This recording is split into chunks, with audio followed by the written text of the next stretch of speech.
আসসালামু আলাইকুম। আজকে চলে আসলাম আমার সেই জঙ্গল গার্ডেনটাকে রেনোভেট করার জন্য।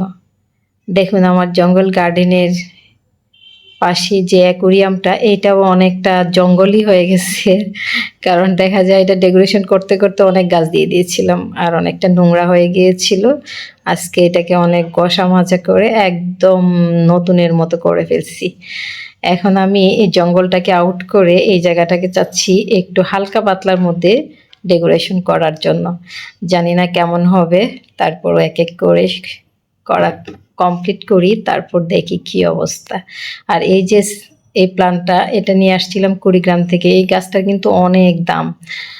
আর সকালে উঠে এই জায়গাটা রেনোভেট করব এই উছিলায় আমি গিয়ে এই কচুরি পানাগুলা নিয়ে আসলাম। আর এই যে আমার সেই ঐতিহ্য কি বলে নারিকেলের প্লান্টার, এটাকে কর্নারে দিয়ে দিলাম। বেশ এটা আসলে কর্নারে বেশ ভালোই লাগছে। আর এই জাম্বুটা ছিল অনেক দিন ধরে। আর এই যে পাখির বাসা, ও মাই গড, এটা তো আমার সেই অ্যাস্থেটিক পাখির বাসা।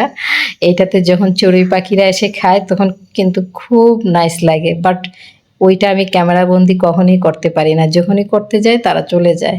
যাই হোক, হালকা পাতলার মধ্যে আমার মনে হচ্ছে খারাপ না, ভালোই লাগছে। তারপরেও আপনারা আশা করি আমাকে কমেন্টসে জানাবেন আগের জঙ্গল থেকে এখন কি খারাপ হয়েছে না অ্যাভারেজ। তো সবাই ভালো থাকবেন। আজকের মতো এখান থেকে বিদায় নিতে হবে। আর আমার ভিডিওটা যদি আপনাদের ভালো লেগে থাকে তাহলে আশা করি লাইক, কমেন্টস এবং শেয়ার দিয়ে আপনাদের ফ্রেন্ডস অ্যান্ড ফ্যামিলিকে দেখার সুযোগ করে দিবেন। আল্লাহ হাফিজ।